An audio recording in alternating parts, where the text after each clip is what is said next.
Hello everyone, welcome back. Micro economics के previous lecture में जो हमारा फर्स्ट लेक्चर था उसमें हमने इंट्रोडक्शन ऑफ माइक्रो इकोनॉमिक्स पे डिस्कशन किया था। इकोनॉमिक्स एज अ सब्जेक्ट किया, माइक्रो इकोनॉमिक्स क्या होती है और कितनी different definitions of economics I. Wealth definition, welfare definition, growth definition and scarcity definition पर हमने डिस्कशन किया था। अब हम इस लेक्चर में आगे बढ़ते हैं और हम आगे का एक बेसिक कंसेप्ट पर डिस्कस करेंगे जो अपने आप में बहुत इंपॉर्टेंट होता है इकोनॉमिक्स की स्टडी के पॉइंट ऑफ व्यू से, और वो कंसेप्ट है स्कैरसिटी। और साथ में हम पढ़ेंगे डिफरेंट फैक्टर्स ऑफ प्रोडक्शन या different resources in an economy.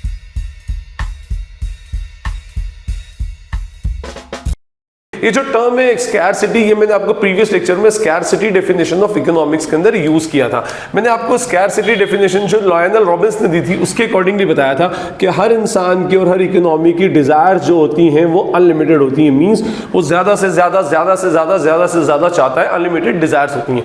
लेकिन इन अनलिमिटेड डिजायर्स को जब वो पूरा करने जाता है तो उसको पीछे से कौन रोकता है? Scarce resources. जो इन डिजायर्स को पूरा करने के लिए रिसोर्सेस उसके पास है वो लिमिटेड होते हैं, वो बल्कि लिमिटेड वर्ड नहीं यूज करूं मैं, वो स्कैर्स होते हैं। और फिर उसके बाद इन स्कैर्स रिसोर्सेस के ऑल्टरनेटिव यूजेस होते हैं। और बंदा क्या करता है कि इन ऑल्टरनेटिव यूजेस में जो सबसे फीजिबल, जो उसकी पॉकेट फ्रेंडली होता है, सबसे फीजिबल, सबसे ऑप्टिमम यूज होता है, उस यूज को वो क्या कर लेता है? ऑप्ट कर लेता, अवेल कर लेता है। ठीक है, अब यहां पर इस डेफिनेशन के तीन पार्ट है: अनलिमिटेड डिजायर्स, ऑल्टरनेटिव यूजेस और स्कैर्स रिसोर्सेस। हमें यहां पर सिर्फ बात करना है स्कैर्स रिसोर्सेस में। यहां पर भी हमारे पास देखिए दो वर्ड्स आ रहे हैं, first is what scarce and second is what resource. ठीक है, तो हमें इस पूरे लेक्चर में इन दोनों वर्ड्स को डिस्कस करना है, व्हाट इज स्कैर्स और scarcity and what are the different resources. तो हमें पूरा कंसेप्ट एक्चुअली समझ में आ जाएगा, what is the concept of scarce resources. ठीक है, इसका मीनिंग ये होता है कि इकोनॉमी में resources are always scarce. Question ये होता है कि सर स्कैर्स ही वर्ड यूज क्यों किया? यहां पर लिमिटेड रिसोर्सेज ही बोल सकते थे। तो लिमिटेड और स्कैर्स में टेक्निकली थोड़ा सा डिफरेंस होता है, हमें उन डिफरेंस के ऊपर अब हम डिस्कशन करना पड़ेगा। देखिए, स्कैरसिटी जो वर्ड डिराइव किया गया from the word scarce. Scarce जो वर्ड है, इसके लिए इकोनॉमी में दो इनविजिबल हैंड्स ऑफ इकोनॉमी होते हैं। First is demand and second is supply. किसी भी एक फ्री इकोनॉमी में ये दो डिटरमाइनिंग फैक्टर होते हैं। डिटरमाइनिंग फैक्टर मींस पूरी इकोनॉमी को रन करने के लिए यही दो फैक्टर रिस्पॉन्सिबल है, डिमांड एंड सप्लाई। किसी भी मार्केट में चले जाए, चाहे वो फिजिकल मार्केट हो, इनविजिबल मार्केट हो या ई मार्केट हो, हर जगह पर डिमांड और सप्लाई के ही दो फैक्टर्स होंगे जो मार्केट का डायरेक्शन और मार्केट का मूवमेंट एक्चुअली क्या करते हैं? डिटरमिन करते हैं। ठीक है, डिमांड जो क्रिएट होती है ये होती है फ्रॉम द कंज्यूमर साइड। कौन क्रिएट करता है डिमांड को? कंज्यूमर। कंज्यूमर कौन होता है? One who consumes goods and services. देखिए, दुनिया का हर इंसान अपने आप में प्रोड्यूसर हो ना हो, लेकिन कंज्यूमर जरूर होता है। हम सब कंज्यूमर है, by birth we all of we are the consumers. Supply जो होती है कौन सी साइड से आती है? Supply always comes from the producer side. ये लोग डिमांड करते हैं तो प्रोड्यूसर उस प्रोडक्ट को बनाते हैं। मान लीजिए किसी कार की डिमांड अगर इकोनॉमी के अंदर बढ़ गई तो वो लोग क्या करेंगे? प्रोड्यूसर ज्यादा से ज्यादा कार बनाना स्टार्ट कर देंगे। हमारी इकोनॉमी के अंदर, जैसे हमारे इंडिया के अंदर बहुत ज्यादा पॉपुलेशन है, यहाँ पर हर चीज बहुत क्वांटिटी में लगती है, तो यहाँ पर प्रोड्यूसर आने के लिए हमेशा इंटरेस्टेड रहते हैं कि भाई यहाँ पर इकोनॉमी में, अगर हम यूएस इकोनॉमी में कोई एक प्रोडक्ट बेचेंगे, इतनी देर में इंडियन इकोनॉमी में हम 10, 20, 50 प्रोडक्ट बेच चुके होंगे। तो इसलिए जो प्रोड्यूसर है वो सप्लाई साइड को संभालते हैं और जो हमारे कंज्यूमर्स हैं वो डिमांड और मार्केट के अंदर क्रिएट करते हैं। तो देखिए, technically scarcity is the position where demand exceeds supply. जब आपकी डिमांड आपकी सप्लाई से ज्यादा हो जाए, इकोनॉमी में डिमांड साइड स्ट्रांग है और सप्लाई उतनी नहीं हो पा रही जितने की डिमांड है, तो ऐसी पोजीशन कहलाती है स्कैरसिटी। इसको हम बोलते हैं स्कैरसिटी। और हम यहां पर बोलेंगे कि now the item is scarce. जो भी प्रोडक्ट आपको मिलने का है वो क्या है? अल्टीमेटली स्कैर्स है। ठीक है, किसी भी प्रोडक्ट की डिमांड, बस आप तो ये देखिएगा कि इकोनॉमी के अंदर उस प्रोडक्ट की डिमांड ज्यादा है और वो प्रोडक्ट की सप्लाई प्रोड्यूसर साइड से या जहां से भी आ रही है वो सप्लाई एक्चुअली कम है, तो समझ जाइएगा कि भाई वो स्पेसिफिक कमोडिटी स्कैर्स है। अब इसके लिए दो कंडीशन है, whether you are paying for it, आप उसके लिए पे कर रहे हो, और whether you are getting it free of cost, ठीक है, आपको वो कॉम्प्लीमेंट्री मिल रही हो, फ्री ऑफ कॉस्ट मिल रही हो, और दोनों कंडीशन में अगर डिमांड सप्लाई से ज्यादा है तो वो हमारी कंडीशन स्कैर्स कहलाएगी, ठीक है। देखिए ये तो हमें दिख रहा है कि भाई हम कोई एक प्रोडक्ट, जैसे मान लीजिए कि कोई एक नई मूवी रिलीज होती है और वो बहुत हिट मूवी, और डे वन से उसका जो फर्स्ट डे फर्स्ट शो से उसमें जमकर रश लगा हुआ है। अब आप बॉक्स ऑफिस पर गए उसका टिकट लेने और आप देख रहे हैं लंबी लाइन लगी हुई है, ठीक है, और आपको पता है कि भाई ये हॉल की कैपेसिटी 1000 लोगों की है, और यहाँ पर तो भीड़ ही देखकर लग रहा है कि 1000 टिकट्स तो जैसे ही बॉक्स ऑफिस ओपन होगा फटाफट ये टिकट्स क्या होंगे, मार्केट में सेल हो जाएंगे, ठीक है। और उसका टिकट है मान लीजिए 250 रुपीज, 250 रुपया पर टिकट उसकी प्राइस है। और नेचुरली अगर आप मूवी देखने गए हैं means you are ready to pay that 250 rupees, आप 250 रुपए उसके पे करने के लिए रेडी हैं, ठीक है। इसका मीनिंग ये है कि आप उसका प्राइस देने के लिए रेडी हैं, लेकिन आपको लाइन देखकर लग रहा है कि tickets are in scarce, ticket जो है वो स्कैर्स है। क्यों? क्योंकि जो डिमांड है वो डिमांड सप्लाई से ज्यादा है। वहां पर 1000 की कैपेसिटी है और 500 1800 लोग तो आपको यूं भी लाइन में खड़े हुए दिख रहे हैं, या जो भी आपको दिख रहा है कि लाइन बहुत लंबी है उसके अंदर, और आप जब तक वहां तक पहुंचे तो टिकट आपके खत्म हो चुके थे। इसका मीनिंग ये हुआ कि अब भी अगर लाइन में पीछे 20 25 50 लोग खड़े और अगर टिकट फिनिश हो गए मीन सप्लाई साइड खत्म हो गई और डिमांड क्रिएट करने वाले अब भी हैं, तो हम बोल सकते हैं tickets are in scarce and you are ready to pay the amount. आप उसको पे करने के लिए रेडी थे बट स्टिल वो स्कैर्स हो गया। तो ये जब आप उसका पेमेंट करते हैं और वो चीज आपको नहीं मिलती तो भी स्कैर्स होती है। सेकंड जो फ्री ऑफ कॉस्ट, यहां तो स्कैर्सिटी हो नहीं है इंडिया के अंदर, तो हम ये चीज हमारे आसपास बहुत सारी जगहों पर देख सकते हैं। देखिए कभी कभी क्या होता है कि जैसे अगर हम बात करें गवर्नमेंट हॉस्पिटल्स की, है ना, या गवर्नमेंट हॉस्पिटल के अंदर जो मेडिसिन डिस्ट्रीब्यूट होती है, यूजुअली अक्सर मेडिसिन बहुत सारी जो होती है वो फ्री ऑफ कॉस्ट मिलती है। फ्री ऑफ कॉस्ट मींस गरीबों के लिए फ्री में मेडिसिन गवर्नमेंट हॉस्पिटल्स के अंदर बांटते हैं, ठीक है। अब वो जो मेडिसिन डिस्ट्रीब्यूट करते हैं, आप जब भी वो मेडिसिन लेने जाए तो मालूम पड़ता है कि मेडिसिन स्टॉक के अंदर ही नहीं है, आई थी और खत्म हो गई। आपको बोला कल मॉर्निंग में आना, कल मॉर्निंग में आ जाएगी 9 o'clock, आप पहुंचने में थोड़ा सा लेट हो गए, 10 बजे पहुंचे तो वो बोल रहा है कि भाई आउट ऑफ स्टॉक हो गई, जितना आया था सबका सब चला गया। इसका मीनिंग ये होगा कि प्रोडक्ट भले फ्री ऑफ कॉस्ट हो तो भी वो स्कैर्स हो जाती है। तो स्कैर्सिटी के लिए कंडीशन ये नहीं है कि whether you are paying for it और whether you are getting it free of cost. इसके लिए कंडीशन सिर्फ और सिर्फ एक है, the demand of the commodity exceeds should exceed the supply of the commodity. Demand हमेशा उसकी सप्लाई से ज्यादा होना चाहिए, और अगर सप्लाई ज्यादा हो गई और डिमांड कम रहेगी तो फिर उस चीज की तो कोई स्कैर्सिटी ही नहीं है, ठीक है। वहां पर तो कोई कुछ चीज स्कैर्स होगी नहीं। जैसे अगर हम देखें ना आजकल रिन्यूएबल रिसोर्सेज से हम जो करते हैं कि भाई जो भी सोलर पैनल्स होते हैं तो वो क्यों लगाया गया, क्योंकि भाई सोलर एनर्जी की सनलाइट की कोई स्कैर्सिटी है नहीं, जितना चाहिए आपको मिल जाएगी। आपका सोलर पैनल लगा हुआ है और वहां से आपको वो नेचुरल रिसोर्स के फॉर्म में सनलाइट से वो क्या कर रहा है, इलेक्ट्रिसिटी या एनर्जी को प्रोड्यूस कर रहा है। एनीवे, तो हमारा स्कैर्सिटी का कंसेप्ट आई होप आपको क्लियर हो गया होगा। When demand of the commodity exceeds its supply is called as what, scarcity, ठीक है। अभी हमारा फर्स्ट पार्ट तो कंप्लीट हो गया और मैंने आपको कहा था कि हम डिस्कस कर रहे हैं यहां पर स्कैर्स रिसोर्सेज के बारे में।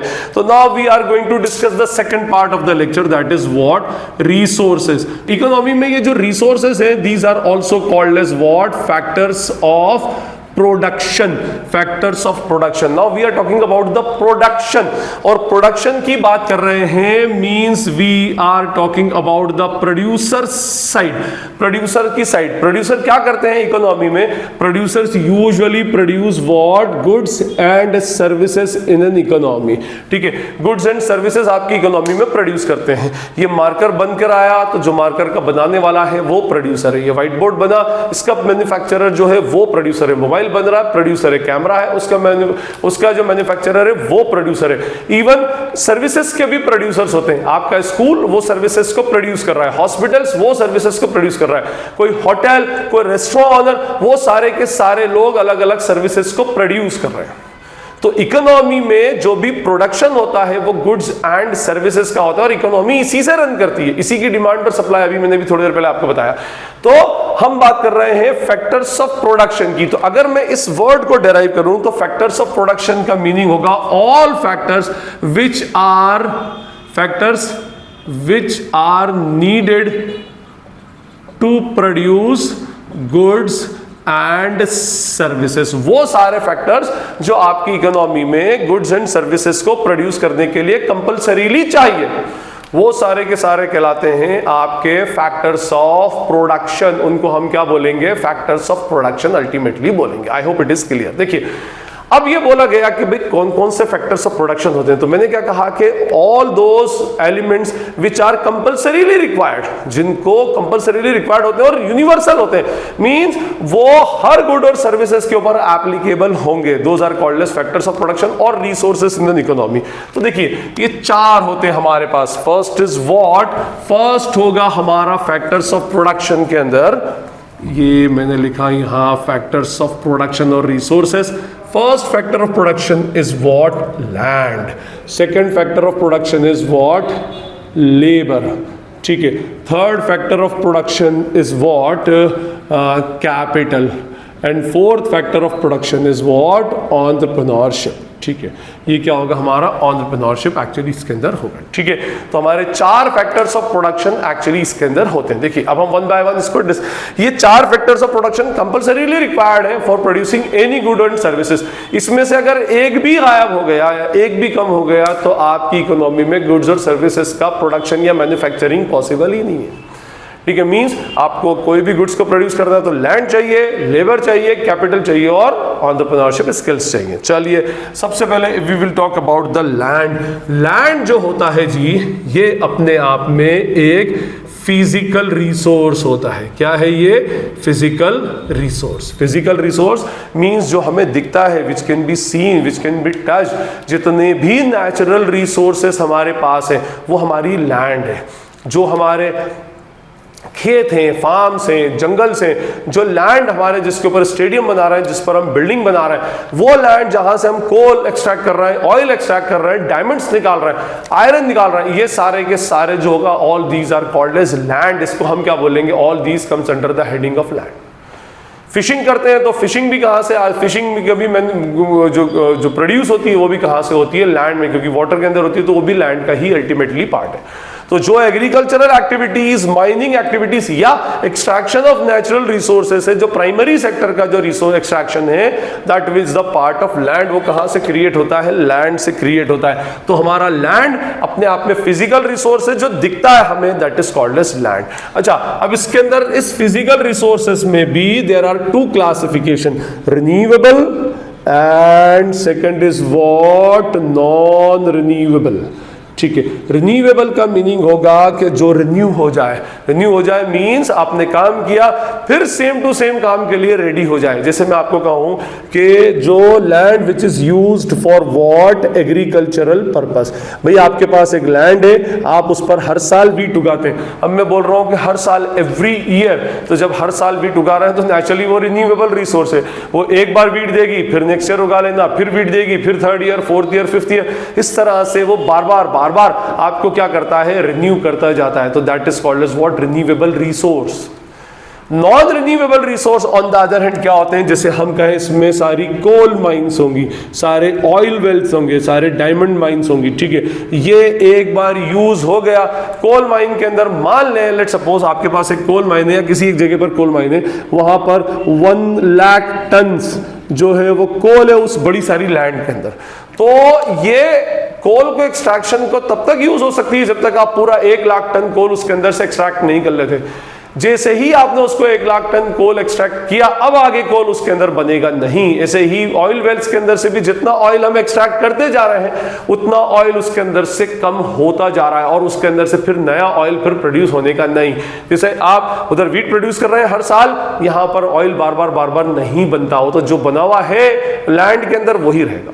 और एक बार सारा ऑयल किसी वेल के अंदर या एक बार कोई सारा कोल किसी माइन के अंदर खत्म हुआ तो फिर उस कोल माइन का और कोई काम नहीं रहता। और कोई और काम आप ले सकते हो, उसके ऊपर आप कुछ दूसरा काम कर सकते हो, लेकिन कोल माइन के एक्सट्रैक्शन के पॉइंट ऑफ व्यू से अब उसका यूज खत्म हो चुका है। तो ये हमारा एक है renewable resource, second is what? Non renewable resource. Land is our what? Physical resource. चलिए, come to the second point, that is what? Labour. तो labour itself is a human resource. Services, ठीक है, ये क्या कहलाएगा आपका ह्यूमन रिसोर्स कहलाएगा। देखिए लैंड और दूसरी लैंड आपके पास है तो उस लैंड के ऊपर काम कौन करेगा, लेबर काम करेगा, और लेबर हमेशा किसी के अंडर में काम करता है। याद रखिएगा लेबर एक ऐसा ह्यूमन रिसोर्स है जो गुड्स एंड सर्विसेज को प्रोसेस करता है, प्रोड्यूस करता है, मींस उसको यूजेबल बनाता है। He basically make all goods and services, means he manufactures the goods and services to make it usable, उनको यूजेबल बनाता है, और बनाने के बाद फिर वो किसके पास पहुंचा दिया जाता है, कंज्यूमर के पास पहुंचा दिया जाता है। अगर ये लेबर ना हो तो उस कंडीशन में फिर हमारी लैंड, कैपिटल और एंटरप्रेन्योर किसी भी काम के नहीं रहते। आई होप इट इज क्लियर। तो ये लेबर हमारे गुड्स एंड सर्विसेज को एक्चुअली प्रोड्यूस करता है, और ये सबसे टिपिकल रिसोर्स होता है। इसके पास इमोशंस होते हैं, इसके पास मूड होता है, ये खुश होता है, ये गमगीन होता है, ये भूखा रहता है, ये खा पी करके सैचुरेशन पर आ जाता है। तो ये इसको हैंडल करना अपने आप में थोड़ा सा मुश्किल काम है। एनीवे मैं उस पर बात नहीं कर रहा। तो लेबर हमारा ह्यूमन रिसोर्स है, और लेबर याद रखिएगा लेबर हमेशा वो होगा जो किसी के अंडर में किसी दूसरे एंटरप्रेन्योर के लिए काम कर रहा है, ठीक है। जैसे अगर मैं कहूं कि एक डॉक्टर है अपना क्लिनिक चला रहा है, ठीक है, तो वहां पर वो डॉक्टर खुद लेबर नहीं होता, लेकिन अगर एक डॉक्टर जो है किसी हॉस्पिटल में जॉब कर रहा है then he will be considered as a labour. आपके स्कूल में जो टीचर्स वर्क कर रहे हैं तो वो सारे टीचर्स भी क्या होंगे, लेबर होंगे। इकोनॉमी उसको लेबर बोलती है, फिर भले आप उसको बोलोगे यार क्या लेबर का नाम दे रहा हो, नहीं, तो इकोनॉमी जो है वो तो उसके फीचर्स को देखती है और फीचर्स के अकॉर्डिंगली उसका नॉमेनक्लेचर करती है। मींस कोई भी बंदा किसी दूसरे के लिए गुड्स एंड सर्विसेज प्रोड्यूस करेगा तो वो क्या कहलाएगा, लेबर कहलाएगा, ठीक है।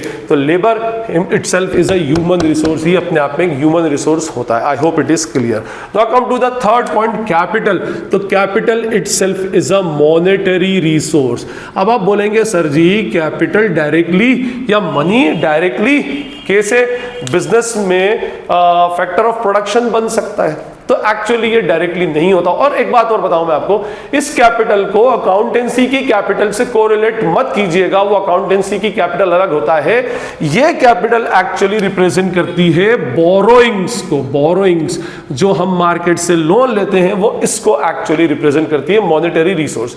इसके अंदर लैंड के ऊपर एस्टैब्लिश्ड जितना भी इंफ्रास्ट्रक्चर प्रोडक्शन के लिए वो सब आ जाता है। क्या? आपकी प्लांट एंड मशीनरी, ये भी किसका पार्ट होगा? आपके कैपिटल का ही पार्ट होगा। बोलोगे सर ये कैपिटल का कैसे पार्ट हुआ? तो भाई प्लांट एंड मशीनरी को बाय करने के लिए यू नीड मनी, ठीक है, और वो मनी आप कहां से लेकर आओगे? आप फाइनेंशियल मार्केट से बोरो करेंगे। जब आप मार्केट से बोरो करेंगे naturally you have to pay interest on that specific money borrowed.